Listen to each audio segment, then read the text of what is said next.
Ruyung itu berasal dari tumbuh-tumbuhan yang ada di pinggir pantai yang sangat kuat lah ruyung itu. Yang digunakan untuk membuat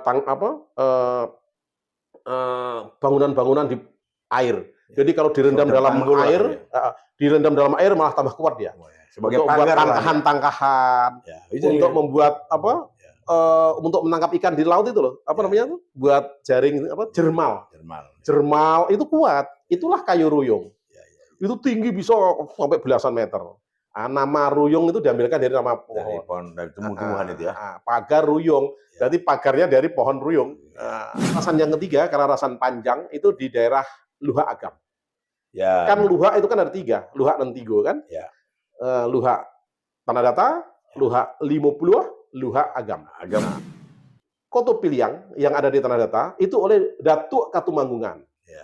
Kemudian kalarasan adat yang ada di 50 Koto, ya ini kalarasan adat Bodi Caniago, itu oleh Datuk Parpatih Nan Sabatang. Nah, kemudian kalarasan panjang itu banyak dianut di daerah Agam. Itu oleh Datuk Suri Dirajo Nan Bamigo-migo. Nah, tiga-tiganya ini, ini orang Padang pun nggak ada yang tahu begitu. Nggak harus tahu kalau ini menarik ini sahabat. Apa tadi? Kalarasan. Kalarasan itu boleh kita bilang kalau di bahasa keren adat. Regulasi lah kira-kira ya. Regulasi adat, sistem adat. Berarti orang dulu pun sudah pandai dalam mufakat ya untuk membentuk suatu aturan gitu. Siapa sih 3 orang ini? Datuk ini lah. Datuk Katumanggungan, kemudian Datuk Parpatih Nan Sabatang, kemudian Datuk Suri Dirajo Nan Bamigo-migo. Ini siapa ini? Ada Datuk yang kampe ada. Apa itu? Datuk orang Kayon Nan ndak ada kepeng. Minum dulu kita. Itu namanya Datuk Mundo Rangkayon Nan Babini Limo. Kemudian dia berangkat, karena udah merasa kurangnya banyak, akan membuka lahan baru. Dia berangkat ke barat dengan membawa pedang yang panjang. Dia membuka hutan, berhasil membuka permukiman di situ. Namanya Padang Panjang. Padang itu bukan Padang Kota Padang, bukan Padang Ilalang, tapi pedang. Artinya pedang. Dia membabatnya itu dengan pedang panjang. Makanya daerah yang dibabat setelah berangkat dari Batu Sangka itu, dari Tanah Datar maksudnya, Tanah Datar, baru yang tertua kedua adalah Padang Panjang. Padang Panjang itu bukan Padang Ilalang ya artinya, Padang artinya pedang. Karena digunakan untuk membabat itu dengan pedang yang panjang. Bukan. Caniago itu ada kaitannya dengan asimilasi dengan Cina, bukan? Ada 2 cerita. Artinya Caniago, Canago artinya sesuatu yang berharga. Itu artinya Caniago. Bukan Cino nan Barniago. Ini ada lagi. Tapi ada yang mengartikan sekarang ini Caniago adalah Cino nan Niago. Kemenakan kan berbeda-beda. Ini contoh kemenakan. Kemenakan di bawah di bawah Dagua, kemenakan di bawah Dado, kemenakan di bawah Parui, dan kemenakan di bawah Lutwi. Jadi kemenakan itu ada ampe. Harus bisa membuat balai, pertemuan. Gedung besar untuk pertemuan. Untuk mencari mufakat. Nggak boleh arogan memutuskan sendiri ya. Karena di dalam Minangkabau itu sangat demokratis. Kekuasaan tertinggi di Minangkabau sangat demokratis, itu sebenarnya nagari itu. Negara Pagar Ruyung itu sebenarnya independen negara ini. Mengatur negara-negara aja. Jadi orang Minangkabau itu dari dulu sudah sangat demokratis dan independen. Teladan Nusantara.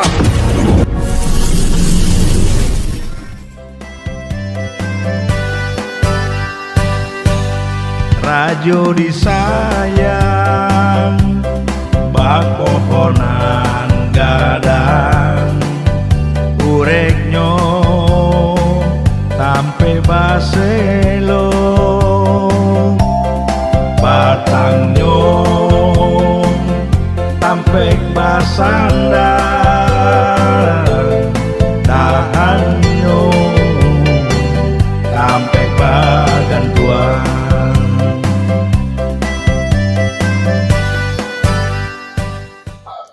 Sahabat, kita masuk di episode berikut.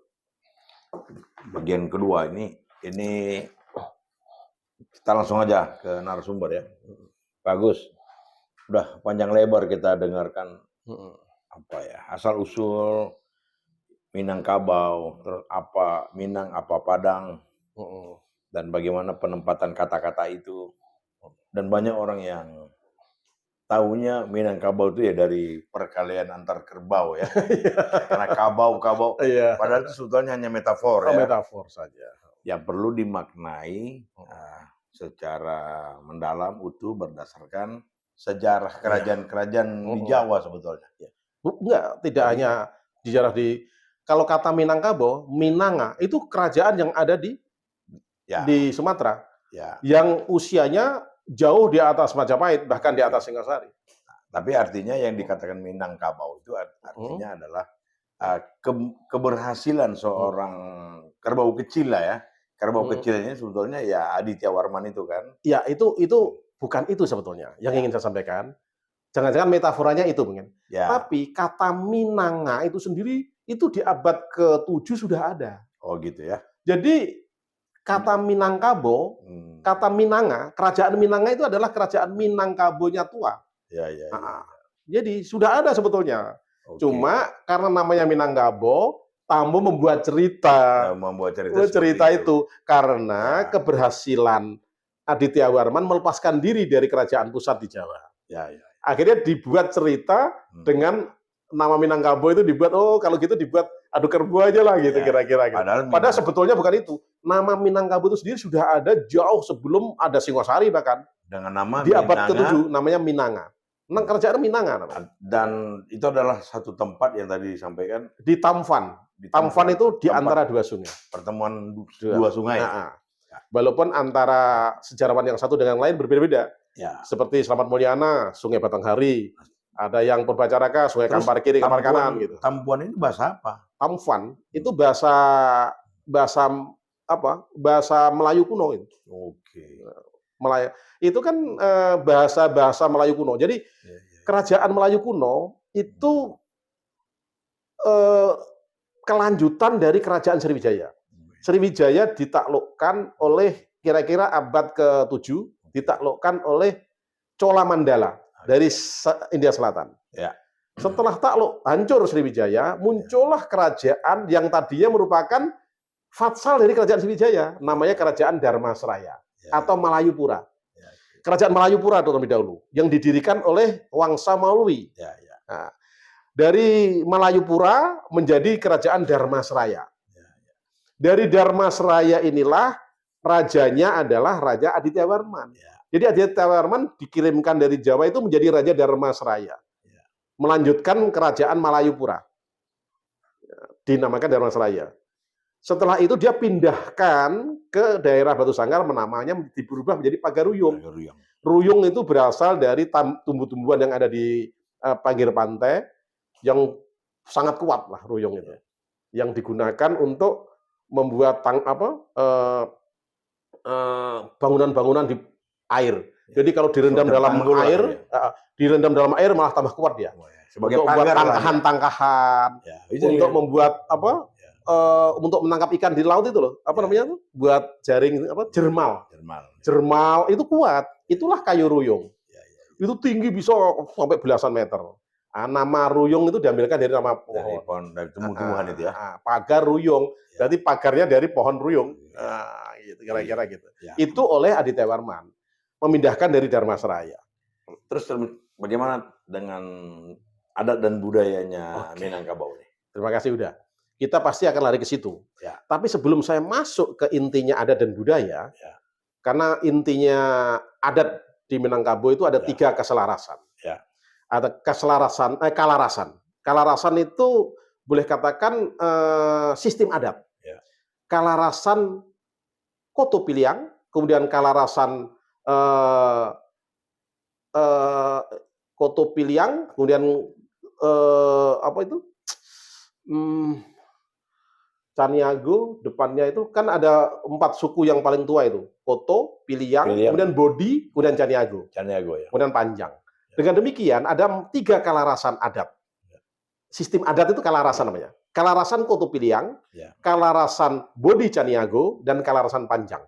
Kalarasan Koto Piliang banyak di daerah Batu Sangka atau di Tanah Datar, di Luhak Tanah Datar. Kalau Bodi Caniago banyak di anut di Limo Puluh, Luhak Limo Puluh kota. Ya 50, Luhak 50. Ya, Karena ada 3 Luhak kan, kota, Luhak kota ya, Luhak. Payakumbuh lah gitu. Ya, Payakumbuh.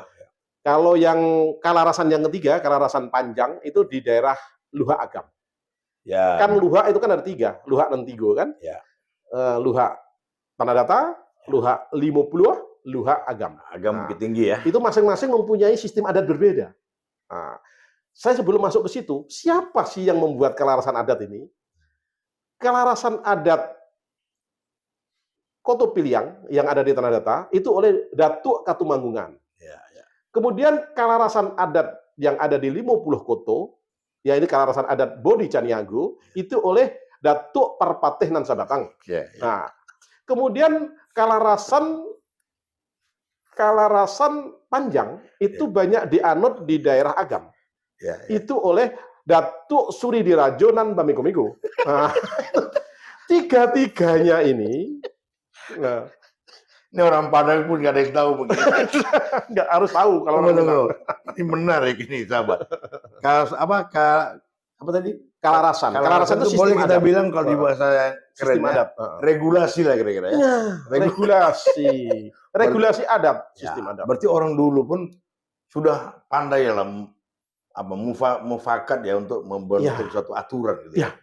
Makanya di Minang kan disebut kan, Ya. Ya. bule ai Ya. di mulut, Ya. bule kato di mufake. Ya. Jadi di dalam masyarakat Padang itu memang sudah terbiasa berdemokrasi. Sistem adatnya ini demokratis ini. Gitu. Makanya ada 3 sistem adat. Ya. Kalau sudah masuk 3 sistem adat, Tunggu, 3 sistem adat ya? Bukan yang Tigo Tungkua Sajarangan? Itu bagian Bagian dari sistem itu nanti. Ya, karena saya orang Di dalamnya Minang saya tahu itu ya. Tungku Tigo Sajarangan. Tungku Tigo Sajarangan itu. Bukan itu? Itu elemen elemen kepemimpinan di dalam adat. Oke. Nah, kalau kita ada Forkompimda itu kan, Ya, ya. Bupati Kapolres, itu di dalam elemen kepemimpinan di dalam adat Minangkabau disebutkan ada Tungku Tigo Sajarangan dan Urang Nan Ampe Jini.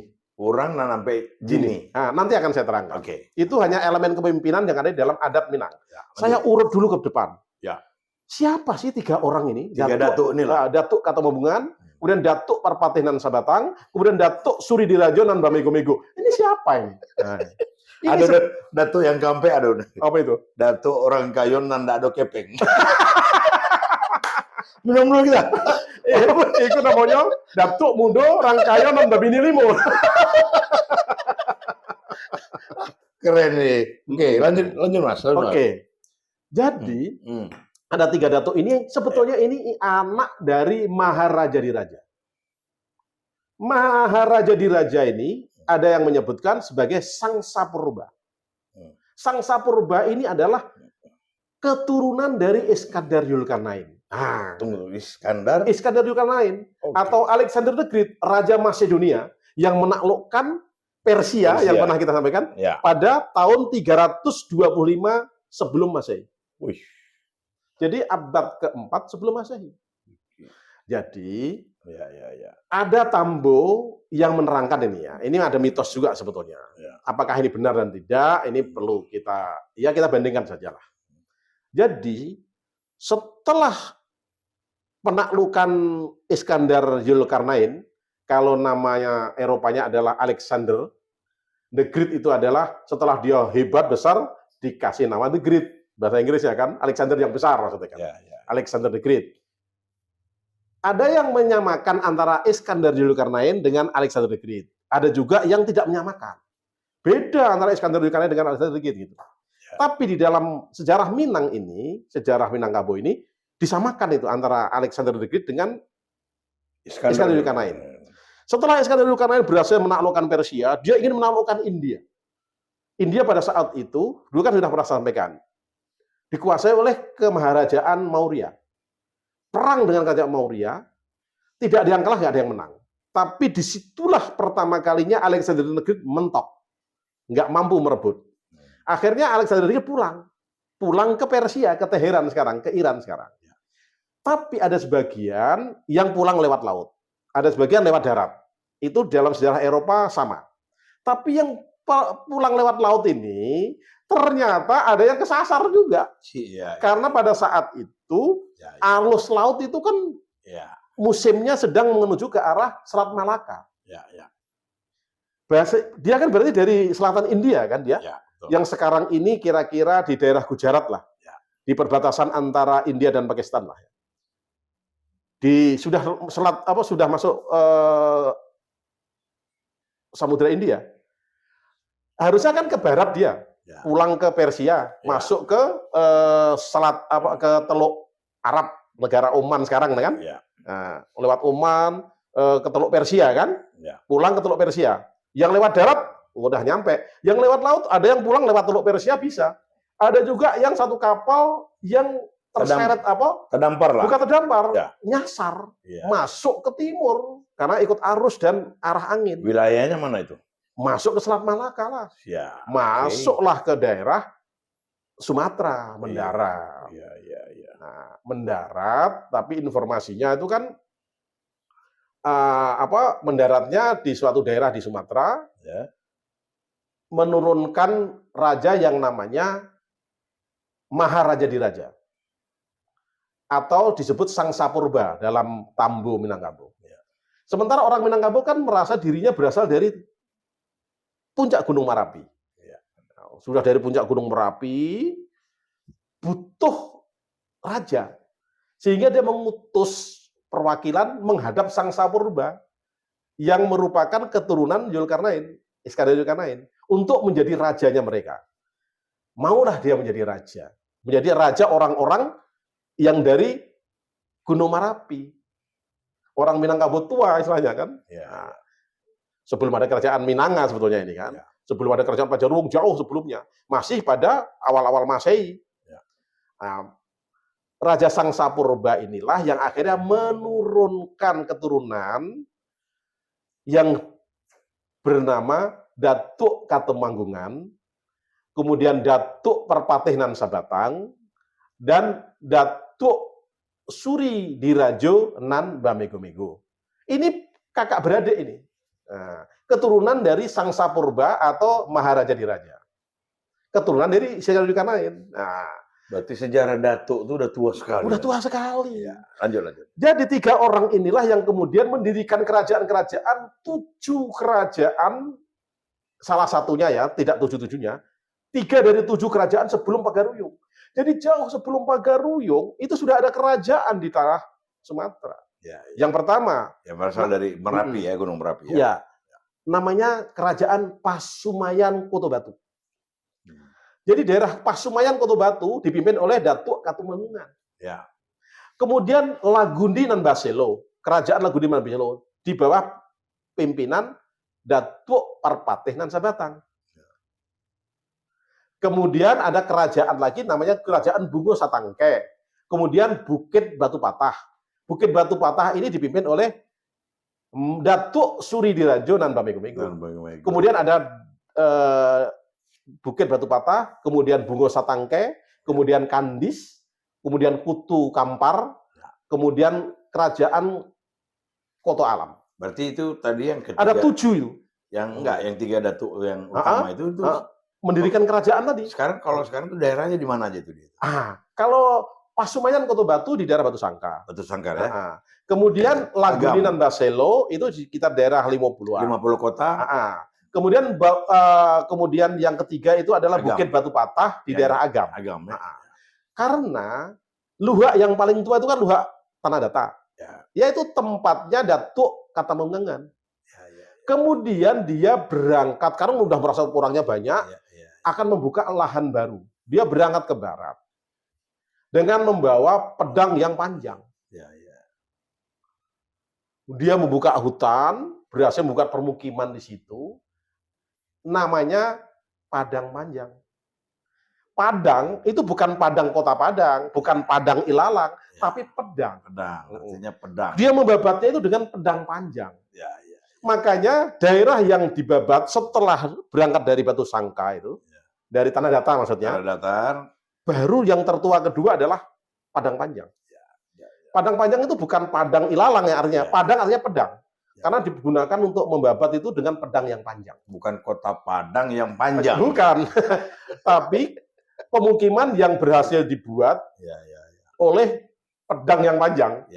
Kalau dibabat oleh pedang yang panjang. Nah, jadi dari 3 anak maharaja di raja ini, yaitu Datuk Katemanggungan, inilah yang membuat aturan, regulasi, sistem adat yang disebut Kalarasan Koto Piliang. Karena yang menganut dulu adalah suku Koto dan suku Piliang. Karena 4 suku yang terbesar kan, 4 suku yang tertua itu kan suku Koto, suku Piliang, suku Bodi, suku Caniago. Caniago itu ada kaitannya dengan apa? Asimilasi dengan Cina, bukan? Ada 2 cerita. Artinya Caniago, Canago, artinya sesuatu yang berharga. Itu artinya Caniago. Bukan Cinonan Barniago. Ini ada lagi. Tapi ada yang mengartikan sekarang ini, Caniago adalah Cinonan Niago. Itu asal-asal dari suku Minang. Jadi, untung udah menyentil saya. Saya akan cerita setelah ini. Jadi, 7 kerajaan yang saya sebutkan tadi sebelum Pagaruyung, itu akhirnya berkembang kan. Kemudian manusianya Minangkabau itu dari mana asalnya sebetulnya? Kalau kita melihat dalam sejarah migrasi bangsa-bangsa bangsa yang barat ini kan keturunan, kalau dalam Islam kan keturunan Yafet nih, anak Nuh ini kan. Kemudian yang datang ke Nusantara pertama kali pada tahun 2000 sebelum Masehi itu disebut Proto Melayu, Melayu tua. Itu tahun 2000 sebelum Masehi. Itu menurunkan suku Mentawai, Nias, Batak, Dayak. Itu Proto Melayu, Melayu tua. Kemudian tahun 500 sebelum Masehi, kurang lebih 500 sampai 600 tahun sebelum Masehi, 1500 kemudian lah. Datang lagi Detro Melayu. Melayu Muda. Melayu Muda inilah yang menurunkan suku Minang, suku Jawa, suku Sunda, suku Bali, Melayu. Itulah. Minang dengan Melayu itu kan satu dulunya. Penyebutan Minang dengan Melayu mulai pisah itu mulai abad ke-19 sebetulnya. Baru sebetulnya. Dulu itu enggak ada. Modern setelah era-era apa. Dulu tuh Minang dengan Melayu itu sama. Serumpun, bukan sama. Kerajaan Pajaruyung berasal dari Dharmasraya berasal dari Marayapura. Itu sama, manusianya sama. Cuma setelah menggunakan sistem adat yang berbeda, Melayu menggunakan patrilineal, Minang menggunakan matrilineal, mulai itulah untuk memudahkan yang matrilineal disebut Minangkabau, yang patrilineal disebut Melayu. Matrilineal itu kan keturunan dengan garis ibu, patrilineal dengan garis ayah. Dengan demikian, itulah mulai menurunkan manusia. Ya kan? Jadi suku Minang, suku Melayu ini berasal dari Detro Melayu. Hampir sama dengan suku Sunda, Jawa, Bali. Kemudian, kenapa kok ada Tambo yang mengatakan berasal dari Gunung Merapi? Karena begini, semua suku di Sumatera hampir semua itu merasa dirinya berasal dari puncak gunung. Ini Tambo juga. Karena apa? Orang Batak merasa dirinya berasal dari gunung Pusuk Buhit. Orang Batak, yang akhirnya klan Batak menjadi Batak Toba, Batak Karo, Batak Pakpak, Batak Mandailing, Batak Angkor, Batak Mandailing Natal, Batak Simalungun. Itu semuanya berasal dari Pusuk Buhit. Kalau menurut legenda Batak. Karena merasa dirinya lebih agung kalau nenek moyangnya dulu dari gunung. Berasal dari gunung. Demikian juga orang Minang.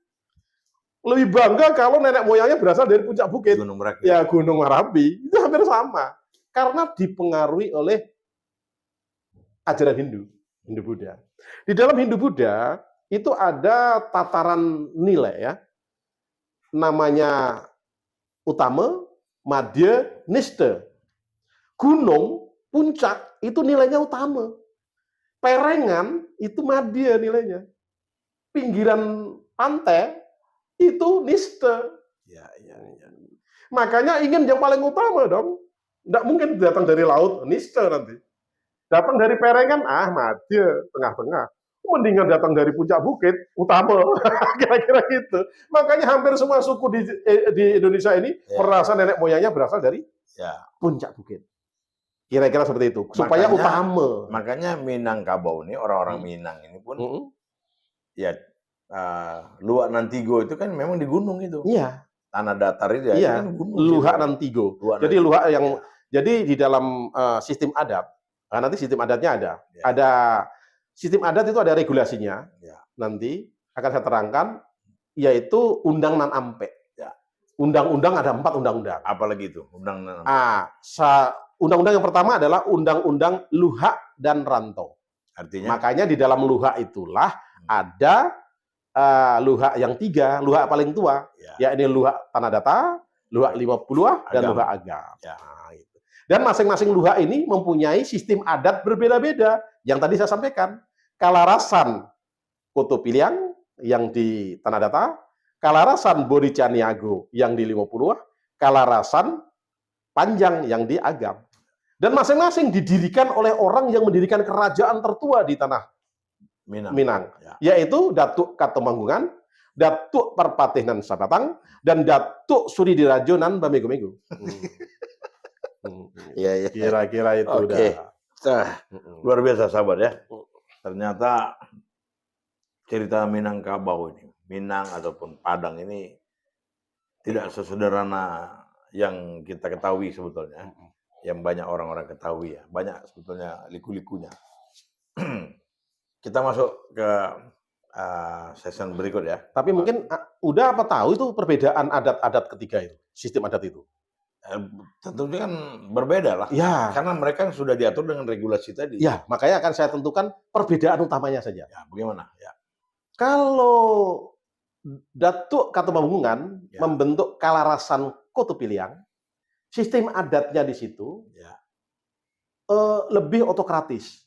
Jadi tetap diturunkan dari pihak perempuan, tetap matrilineal, tetapi penurunan kepemimpinannya dari penghulu ke penghulu berikutnya harus sedarah.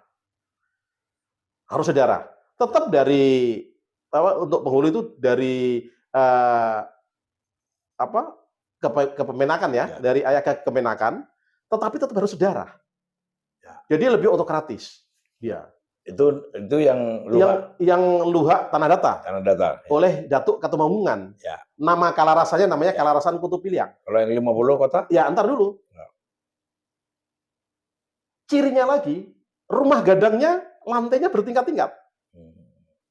Karena kan dia ada tingkatannya dia kan. Nah, tapi kalau Kalarasan Bodi Caniago yang disampaikan oleh Datuk Perpatihan Sabatang, yang banyak dianut orang di 50, di Luhak 50, itu tetap matrilineal, tetapi dia tidak harus satu aliran darah.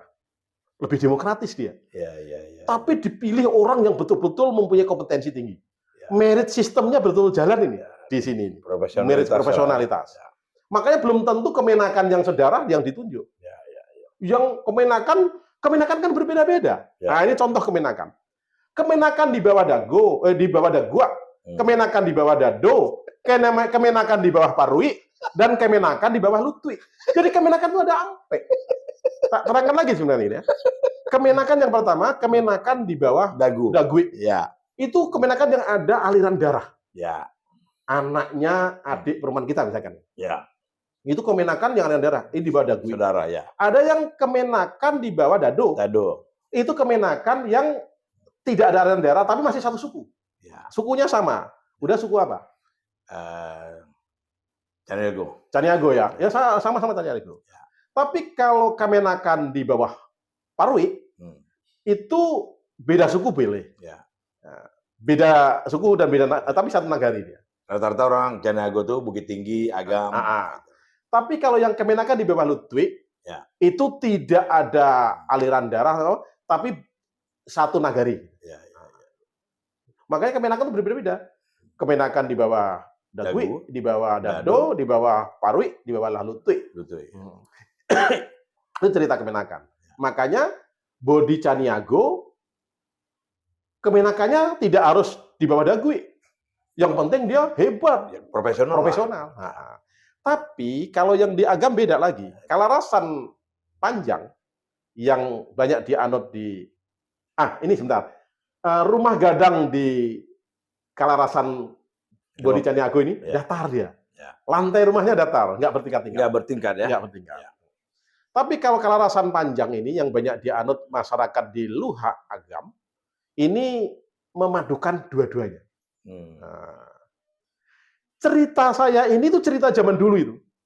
Tapi kalau Minang kekinian sekarang ini, antara Luha Tanah Datar, antara Luha 50-an, antara Luha Agam, udah bercampur ini, mencampur itu. Jadi sistem kelarasan ini boleh katakan sudah dipadu-padukan. Yang saya ceritakan tadi yang awalnya itu. Sekarang sudah mulai terpadu. Udah kombinasi. Iya, kombinasi. Modern. Udah modern sekarang. Tetapi tetap tidak lari dari ajaran Datuk Katemenggungan, tidak lari dari ajaran Datuk Parpatenan Sanata, tidak lari dari Datuk Suri Jirajo dan Bamego-Mego. Sekarang Mas Agus, itu kita bicara tentang adat istiadat. Sekarang kita bicara tentang orang-orang Minang ini. Ini adat kan belum selesai tadi sebetulnya. Jadi dalam sistem adat ini saya ulangi lagi. Setelah ada kalarasan inilah, di situ ada sistem adatnya, ada ikhtisar adatnya, ada hukumnya di situ. Nah, dari sistem adat tadi diturunkan, di breakdown dalam ikhtisar adat yang disebut Undang Nan Ampe. Undang Nan Ampe itu undang-undang yang ada 4. Inilah intinya undang-undang di dalam adat Minangkabau. Yang pertama adalah Undang Luha Nan Ranto. Artinya? Undang-undang Luha Nan Ranto.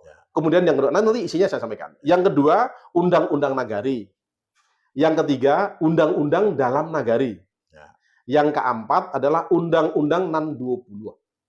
Jadi ada 20 pasal undang-undangnya. Apa pula lagi nih? Coba. Nah, kalau bunyinya Undang-Undang Luha Nan Ranto, berbunyi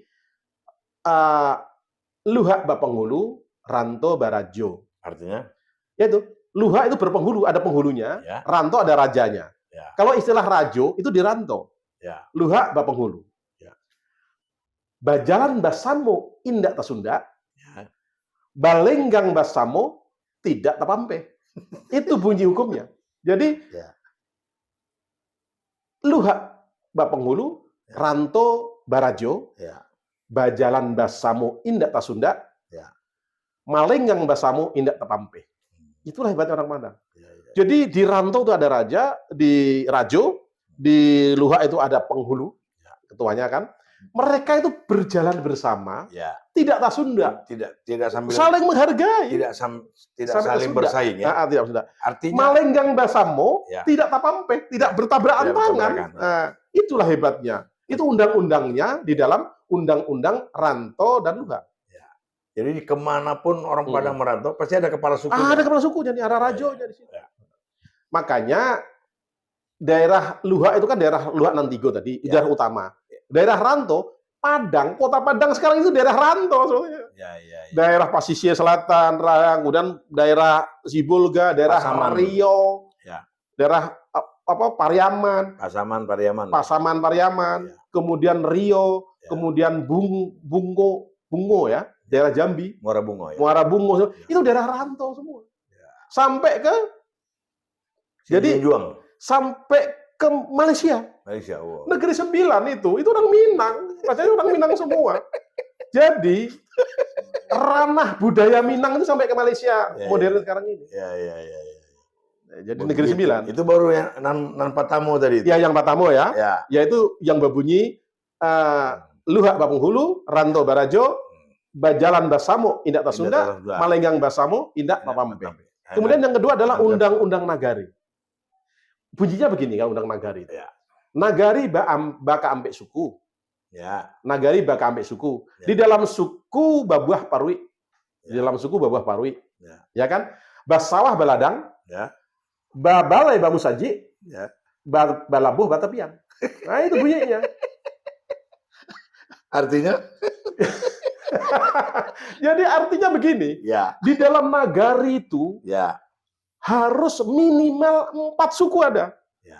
Makanya nagari baka ambek suku. Ya. Minimal ada 4 suku. Harus ada 4. Minimal. Ya. Bisa lebih.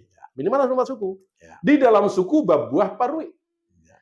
Suku, di dalamnya suku itu kan ada perui. Ya. Perut. Ya. Satu keluarga nenek moyang itu, Ya. itu kalau di Padang dulunya itu selalu ada rumah gadangnya itu. Ya, Satu kaum lah itu ya. Sampai sekarang Parui, ada itu. namanya parui itu. Ya. Itu yang merupakan komponen dari nagari. Ya. Jadi nagari itu di dalamnya itu parui itu.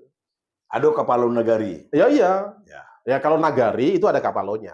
Nah, kapalo nagari itu Wali nagari. Wali nagari itu berarti dia memimpin banyak pari-pari itulah kan. Iya, iya. Jadi yang menjadi wali nagari ini dipilih ini, pilihan. Dari pengulu-pengulu di tiap kaum Ya. dipilih. Yang tertua pengulu Andito namanya, pengulu Andito menjadi pengulunya nagari, Ya. menjadi wali nagari. Ya. Jadi di bawah Parwi. Yang kedua Sawah Baladang. Ya. Jadi harus ada sawah ladangnya di dalam nagari. Ya, artinya ada kehidupan lah. Ya, ada sawah sumber ladang. kehidupan. Ya. Babale Bau Saji. Ya. Harus bisa membuat balai, pertemuan. Ya. Gedung besar untuk pertemuan. Untuk mencari mufakat. Mufakat. Nggak boleh arogan memutuskan sendiri ya. Karena di dalam Minangkabau itu sangat demokratis. Ya.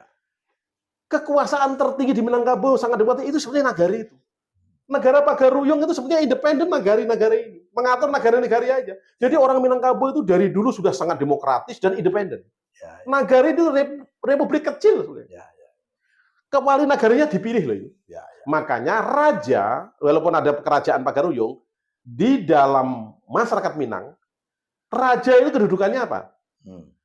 Ditinggikan seranting, dimajukan 1 langkah. Jadi nggak tinggi banget raja itu di daerah Minang. Ya. Orang Minang itu sangat demokratis. Raja, oke lah kamu pemimpin, kamu kutinggikan setinggi ranting, kumajukan selangkah aja. Itu budaya Minang. Itu hebatnya Minang. Itu orang Minangkabau. Makanya sangat demokratis orang Minang itu. Maka di situ harus ada balai Bambu Saji, harus ada balai besar untuk tempat bermusyawarah. Karena tadi saya sampaikan kan, bule air di Pambuluh, bule kapto di Mufake. Kalau sekarang bule air di pipa peralon. Oke, sudah balai Bambu Saji. Artinya pemimpin pun sekarang ini ya, gubernur pun sekalipun, ya dia harus menghargai. Sangat. Nenek mama, wali nagari harus. Dia hormat betul. Hormat karena nagari itu independen, dia mengatur dirinya sendiri. Kan itu? Iya, apalagi setelah era otonomi daerah. Ya. Nanti akan saya terangkan sejarahnya kan. Karena sempat runtuh kemuliaan dan keagungan nagari ini pada saat era Orde Baru memang. Karena menggunakan undang-undang desa tahun 79, dari itu mulai 74, Undang-Undang Nomor 5 74 sampai Undang-Undang Nomor 5 tahun 79, akhirnya disatukan atau disamaratakan seluruh Indonesia menjadi desa. Nagari boleh katakan jadi menjadi desa semua seperti di Jawa. Oke ya. Sudah ada. Dan ketiga belum? Enggak, Bambu Saji, Bambu Saji itu harus punya masjid. Ya. Kan Babale Sawah Baladang, Babale Bambu Saji yang ketiga. Nan Kampe Balabuah Batapian. Mempunyai pelabuhan, tepian, mempunyai dermaga kalau itu di sungai, atau mempunyai alun-alun. Iya, itu regulasi yang keempat. Regulasinya. Jadi hukum nagari itu harus ada. Nagari baka ambek suku, harus minimal ada 4 suku. Ya. Di dalam suku Babuah Parwi, ada parwi-parwi di situ. Ya. Karena apa? Di dalam nagari itu kan bawahannya nagari itu kan jorong atau korong. Ya. Nah, 1 korong, 1 jorong itu 1 parwi. Ya. Nah, itu yang kedua kan. Sawah Baladang, harus ada sawah ladang. Karena yang memisahkan nagari satu dengan nagari yang lain itu sawah ladang. Ya. Kalau korong atau jorong, kalau di Padang Pariaman namanya korong, kalau di lain daerah namanya jorong. Jorong itu antara jorong satu dengan jorong lain tidak perlu dipisahkan oleh sawah ladang. Ya. Tapi kalau ada nagari, harus dipisahkan oleh sawah ladang. Makanya Sawah Baladang, Babalai Bambu Saji, yang terakhir Balabuah Batapian. Itu yang regulasi di nagari. Undang-undang nagari. Undang-undang di nagari. Nah, sekarang yang di luar nagari? undang-undang dalam nagari. Dalam nagari? Ada. Jadi yang ketiga kok ya? Yang nan ketiga, undang-undang yang keambek kan undang-undang nan 20. Yang undang-undang dalam nagari. Undang-undang dalam nagari ini ada beberapa apa namanya itu ya?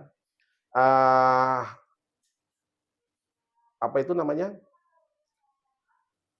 Penyebutannya. Nah, saya untuk supaya tidak lupa, supaya tidak salah, saya akan baca aja. Ya. Yang undang-undang dalam nagari.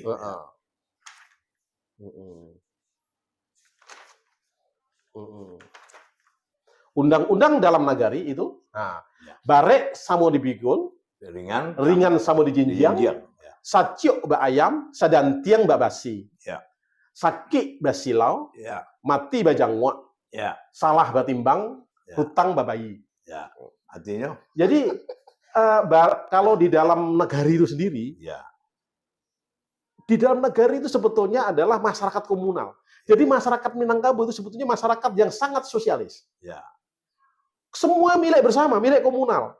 Makanya barek sama dipikul, ringan sama dijinjang. Jadi di dalam negari itu semuanya itu digotong royongkan. Bahkan di dalam nagari itu, untuk supaya nagarinya itu hebat, karena dari dulu antar nagari satu dengan nagari satu bersaing. Kalau perlu ada orang pandai, hebat dia, nggak punya uang, diongkosi oleh nagari, diongkosi oleh kaum. Untuk menjadi orang. Untuk berangkat ke Belanda sana, berangkat ke mana? Ke Jakarta minimal, untuk sekolah sampai pandai. Karena orang tuanya kandung nggak mampu. Diongkosi oleh kaumnya, oleh nagarinya. Makanya barek sama dibikul, ringan sama dijinjing. Kemudian saciok bak ayam, sadancieng bak basi. Makanya sedikit banyak itu ya dikerjakan bersama-sama. Kemudian sakit basilo. Jadi kalau sakit ya basilo dilihat segala macam. Mati bajangua. Kalau mati ya didatangin segala macam, diurusin semuanya bersama. Itu undang-undang dalam negeri. Kemudian salah batimbang. Kalau ada kesalahan ya batimbang. Mungkin ada didenda atau di apa atau dinasihatin segala macam. Salah batimbang. Kemudian hutang babai. Kalau hutang jadi harus bayar. Itu undang-undang dalam nagari. Kalau yang keempat, itu undang-undang nan 20. Itu ada 20 undang-undang. Yang pertama itu salah nan salapan. Jadi ada 8 kesalahan. Salah nan 8. Kemudian 6 nan dahulu dan 6 nan kemudian. Jadi 6 tambah 6 tambah 8, 20. Makanya undang-undangnya disebut Undang-Undang nan 20. Terdiri dari salah nan salapan. Kemudian 6 nan dahulu, 6 nan kemudian. Isinya salah nan salapan itu adalah bentuk perbuatan yang dianggap suatu kesalahan. Seperti mencuri, membunuh, merampok, kemudian melontarkan omongan yang tidak bagus, itu ada 8 macam.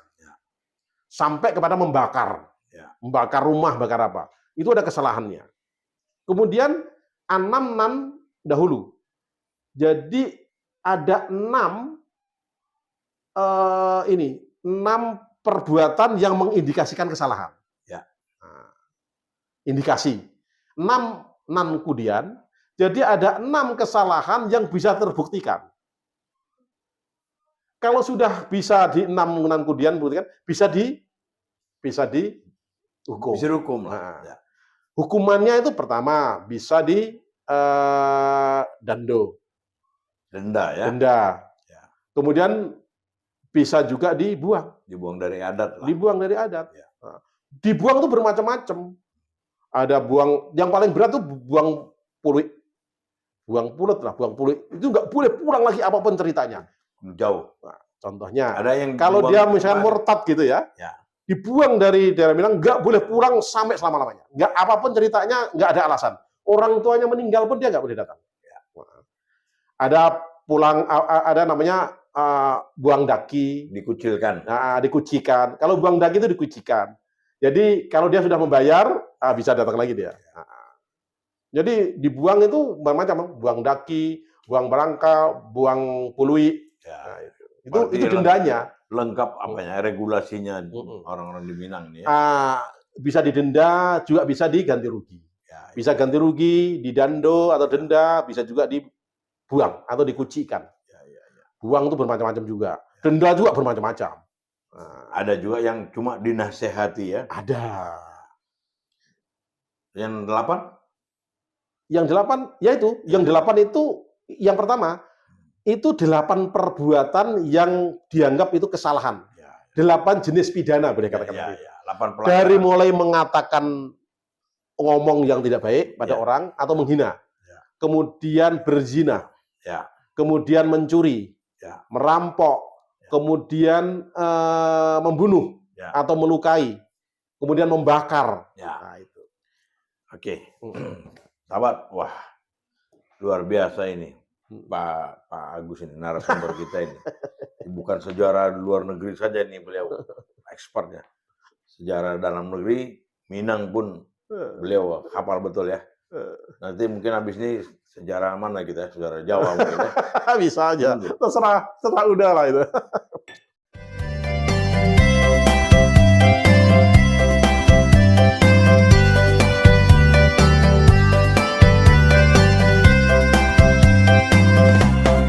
Rajonan abdi, rajo di sambal,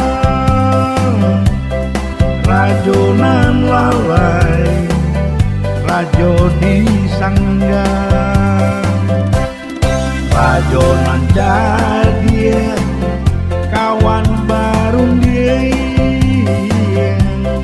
rajonan jali musuh bersama. Rajonan jali musuh bersama, rajonan jali musuh bersama. Teladan Nusantara.